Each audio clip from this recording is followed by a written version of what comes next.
महाराष्ट्र में चुनाव होते हैं या फिर नीलामी? नहीं, ये सवाल मैंने नहीं पूछा, ये सवाल संजय राउत पूछ रहे थे। खैर, आप वीडियो देखिए। महाराष्ट्र में 21 दिसंबर को 288 लोकल बॉडी चुनावों के नतीजे आए। 246 नगर परिषद, 42 नगर पंचायत। नतीजा क्या रहा? बीजेपी की 117 जगहों पर जीत, शिंदे की शिवसेना 53 पर जीती और अजीत पवार की एनसीपी 37 पर। और सामने कौन खड़ा था? महाविकास नहीं, महाविकास पिछाड़ी। कांग्रेस 28, उद्धव ठाकरे 9 और शरद पवार 7 पर ही निपट गए। यानी जिन लोगों ने खुद को महाराष्ट्र की आत्मा बताया था वो नगर परिषद तक में सिमट गए।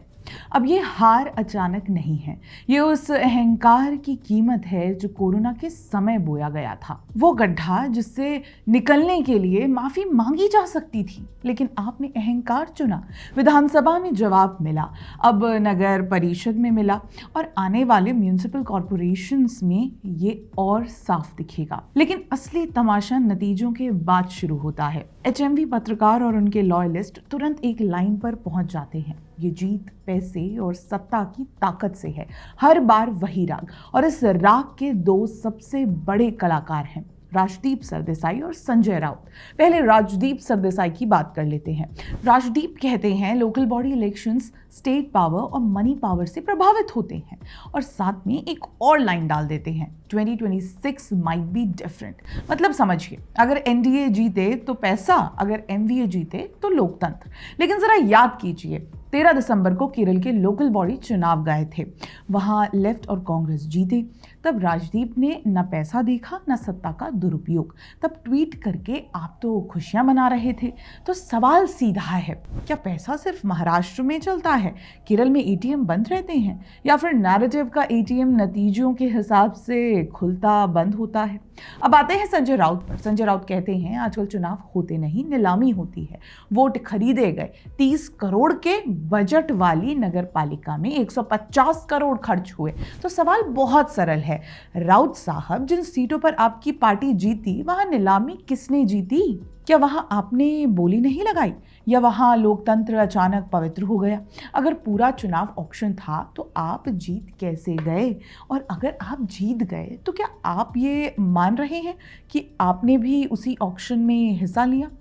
हारो तो चुनाव चोरी, जीतो तो जनादेश।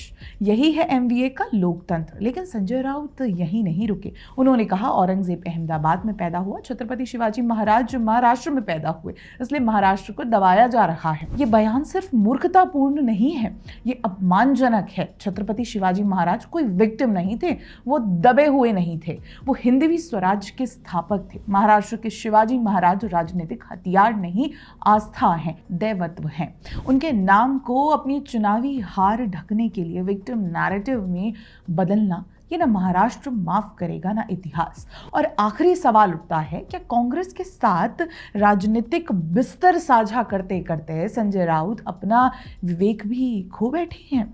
कॉमन सेंस तो खो ही चुके थे। और अब नजर डालिए आगे आने वाले असली इम्तिहान पर। Brihan Mumbai municipal corporation BMC, देश का सबसे अमीर नगर निगम, 50,000 करोड़ से ज्यादा का बजट और दशकों तक उद्धव ठाकरे की राजनीति की रेड। 15 जनवरी 2026 यही तारीख है बीएमसी चुनाव की। और जो नतीजे आपने अभी नगर परिषद और नगर पंचायत में देखे हैं वो सिर्फ वार्निंग शॉट नहीं थे, वो political writing on the wall है। क्योंकि लोकल बॉडी चुनाव ग्राउंड मोड दिखाते हैं, कैडर की हालत दिखाते हैं और सबसे ज्यादा ऑपोजिशन का मनोबल दिखाते हैं। आज एमवीए का मनोबल जमीन पर है, कार्यकर्ता भ्रमित हैं, नेतृत्व डिफेंसिव है और नैरेटिव पूरी तरह बोरोड है। कभी पैसा, कभी ईडी, कभी संविधान, कभी औरंगजेब। बीएमसी अब सिर्फ एक चुनाव नहीं है, ये उद्धव ठाकरे के लिए डू और डाई है।